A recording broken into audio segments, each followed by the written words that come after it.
Bonjour, bonjour. Alors, cette vidéo est exclusivement en français. Vous avez le lien vers la version anglaise sous la vidéo. Désormais, les versions anglaises et françaises seront séparées. Alors aujourd'hui, je vous propose un verset avec un vers qui est un petit peu haut, mais bon, on verra bien ce que ça donne. Bon, comme toujours, je fais mes tests sur un carreau de faïence, comme ça je ne gaspille pas une toile si ça ne marche pas. Bon, je vais mettre mes gants, sinon c'est parfois la galère pour complètement nettoyer les mains, en particulier avec les couleurs foncées.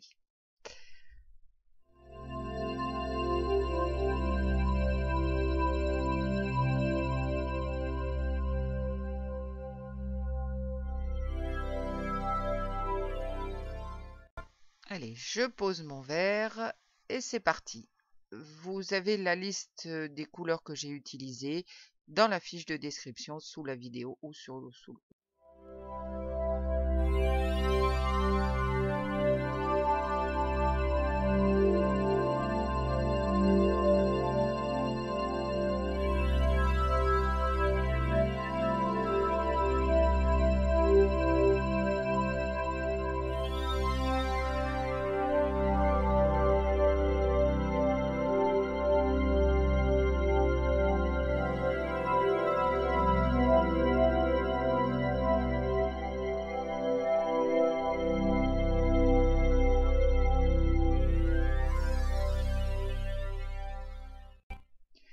Allez, j'accélère un petit peu la vidéo.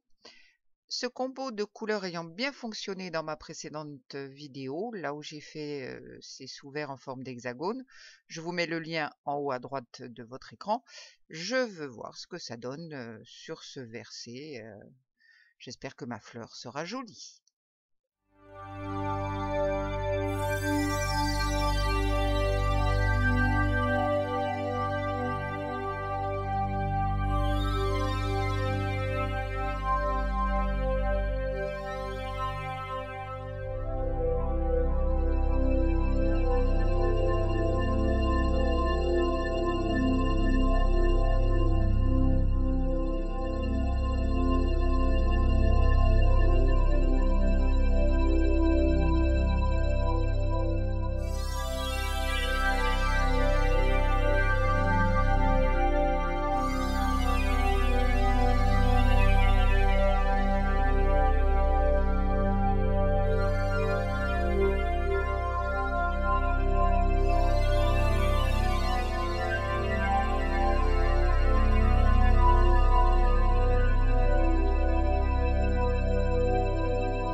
J'aide un petit peu les couleurs en les versant parce que mon verre est très haut. Il est un petit peu large aussi pour la grandeur du carreau, donc j'aide un petit peu les couleurs en les dirigeant.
Ici, eh bien, je pousse un petit peu la peinture en soufflant légèrement pour la diriger toujours dans les interstices du verre.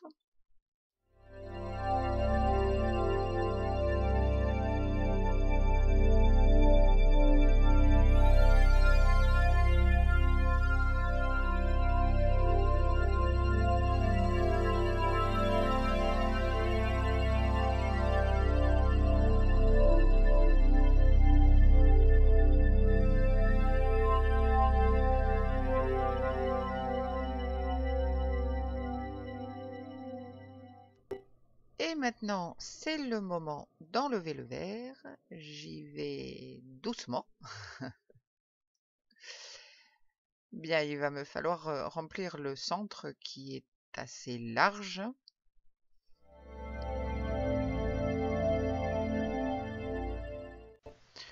Pour l'instant, donc, je verse un peu de blanc au milieu.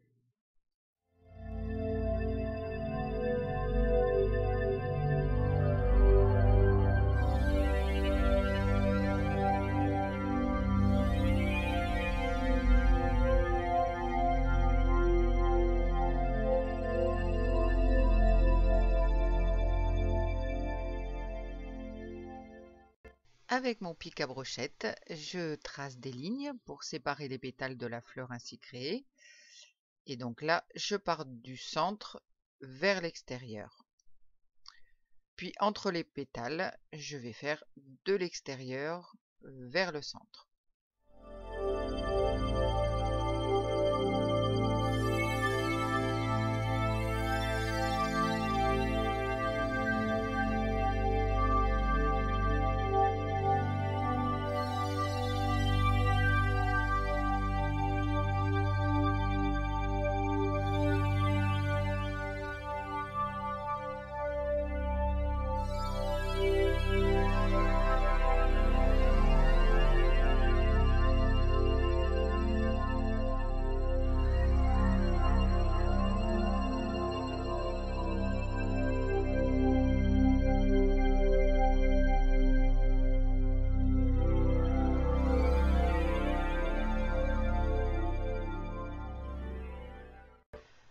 Un petit peu de blanc dans les coins puisque je vais tilter mon carreau pour étaler un petit peu la fleur.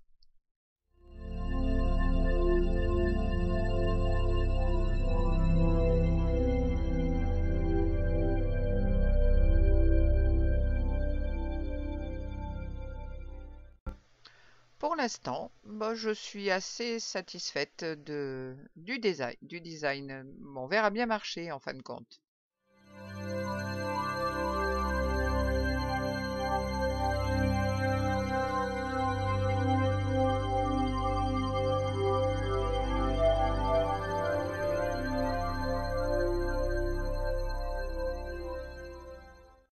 Alors je reprends mon pic pour repasser, enfin avec plus ou moins de succès, pour repasser sur les lignes. Bon, parfois je fais une ligne supplémentaire, mais c'est pas grave.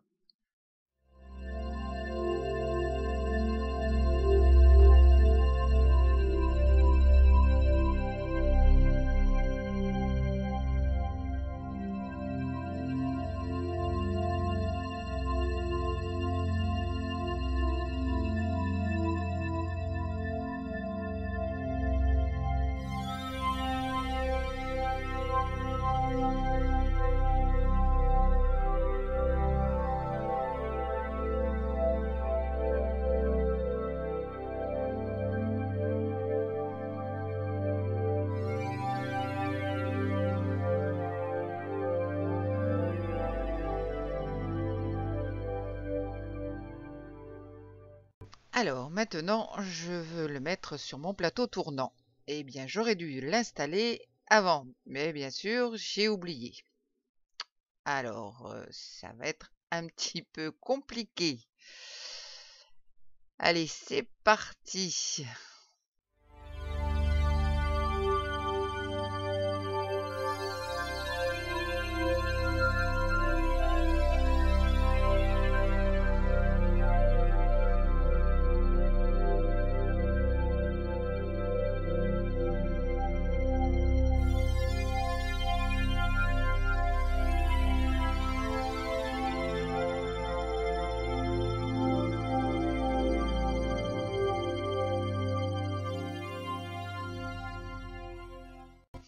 Bon, alors comme vous le voyez, c'est plutôt hasardeux, c'est du grand n'importe quoi.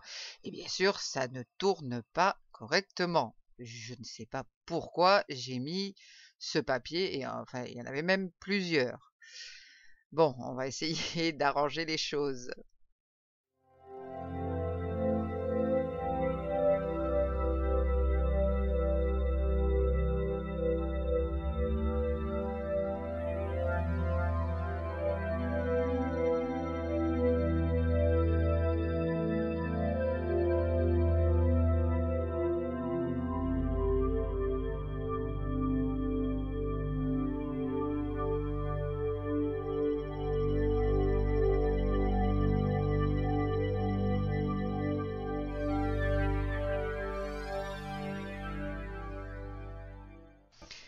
J'aimerais bien que ça aille dans ce coin.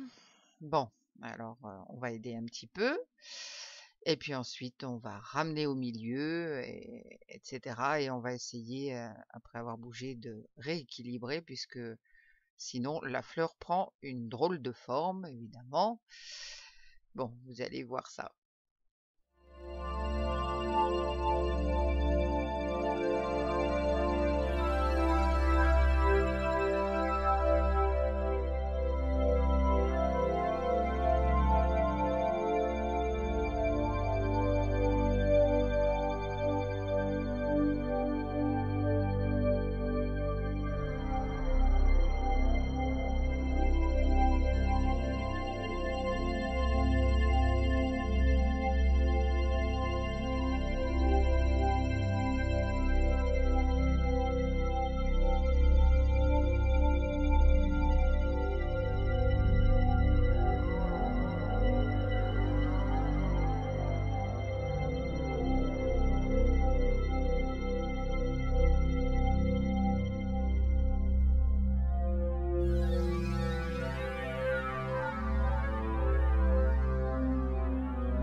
Le centre est un petit peu bizarre. En bougeant, ça l'a un petit peu déformé. Enfin, il ne me plaît pas. Donc, avec mon pic, je fais des tourbillons. Et vous verrez à la fin sur la peinture sèche que j'ai rajouté des couleurs. Parce qu'à un moment donné, il a vraiment tourné très très bizarre.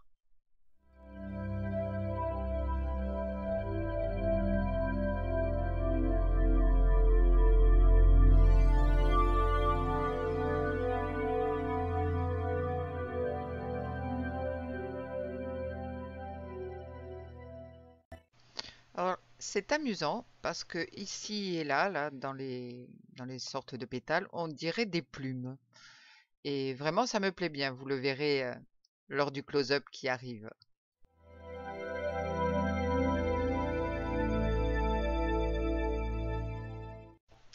Alors, petit close-up. Alors, j'aime vraiment bien ces sortes de plumes. Et vraiment, ce combo de couleurs me plaît. Je ne sais pas quel est votre avis. Laissez-moi votre avis dans les commentaires. Donc là, vous avez une plume, deux plumes, trois plumes. Non, c'est vraiment sympa comme rendu. Ici en haut à droite, on dirait plus un fantôme, mais bon, après, pourquoi pas. Donc voilà mes petites plumes. Ce n'était pas voulu, mais parfois le hasard fait bien les choses. Alors le centre ne me plaît pas du tout, on dirait un virus. Et en ce moment, on n'a pas besoin de ça. C'est pour ça que je l'ai retouché après avoir filmé, avant que ça sèche. Vous avez les photos après séchage à la suite de ce close-up. Je vous remercie d'avoir regardé et je vous dis à bientôt.